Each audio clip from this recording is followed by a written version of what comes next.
La vie pékinoise reprend des couleurs. Les restaurants ne sont pas encore tous pleins, mais celui-ci a réouvert ses cuisines avec gourmandise. Fermé quelques semaines, ce restaurateur veut se relancer en profitant du passage pour proposer des plats à emporter. Je suis très confiant.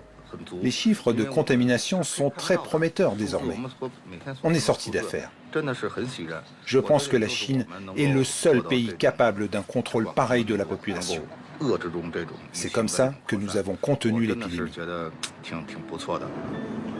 Les centres commerciaux se remplissent chaque jour un peu plus. Les magasins sont tous ouverts. Nous voici à Sanlitun, mélange de boutiques de luxe et de restaurants à la mode. Bien sûr, il faut passer des contrôles. Voilà, c'est bon. Là, on est en territoire safe. Mais les affaires ont repris. Voilà, 1 mètre de distance de sécurité entre chaque client. Et du coup, on peut quand même aller à l'Apple Store, puisque les Apple Store sont fermés dans le monde entier, sauf en Chine. C'est un peu l'ironie de l'histoire, puisque c'est ici qu'ils avaient fermé les premiers, mais maintenant ils sont rouverts. Ce n'est pas encore vraiment la vie normale, mais ça y ressemble de plus en plus. Franchement, aujourd'hui, je me sens beaucoup mieux. Plus de stress. Pour moi, presque tout est rentré dans l'ordre.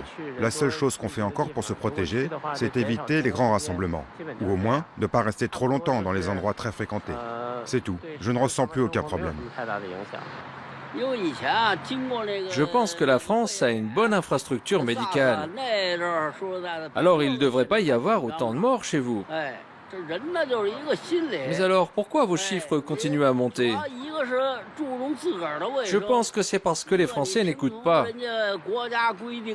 C'est peut-être à cause de votre système politique.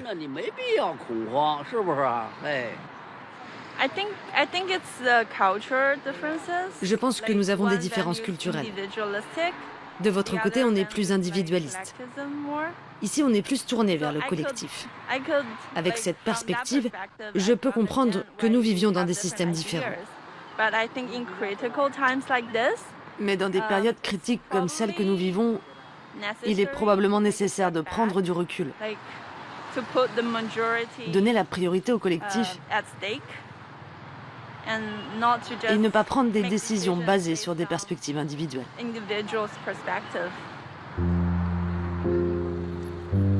C'est peut-être le point commun entre ces 4 pays asiatiques, pourtant si différents dans leur culture et dans leur réponse face à l'épidémie.